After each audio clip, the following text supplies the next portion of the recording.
大家好，我是阿胖，今天分享一个豆角好吃的做法。先在大碗中准备200克高筋面粉，再加入130毫升常温清水，先给它搅拌成大絮状。搅拌成絮状后，我们去揉面就好揉了。然后把它揉光滑，盖上盖子，先醒着。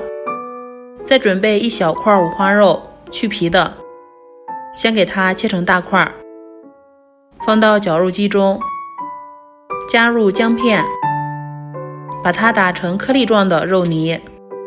这个时候再把面团揉一揉，你会发现这个时候再去揉就能够揉光滑了。然后底部收严实，翻过来，盖上盖子，继续醒一会儿。现在向肉馅中根据个人盐味大小加入蚝油、鸡汁、13香、生抽、食用盐、1个鸡蛋，顺着一个方向搅拌至拉丝上劲的状态。再准备一点香葱，把它切成葱花，切好后加进来。勺子里倒入食用油，放入香叶、桂皮、八角，炸香后捞出来，趁热泼在葱花上。再次把肉馅搅拌均匀。水开后下入豆角、2个香菇，焯至豆角变软就行了。然后把香菇、豆角分批给它捞出来，直接放入凉水中泡一泡。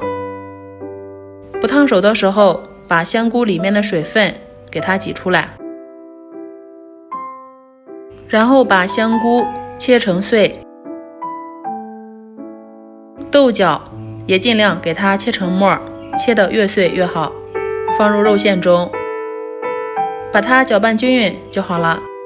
取出面团，先撒上干粉防粘，然后把它擀成一张厚约2毫米的长方形大面片，中间再给它对半分开，放上肉馅，再用铲子把肉馅抹均匀，然后选择一头卷起来，边卷边按压，排出里面的空气，像这样就好了。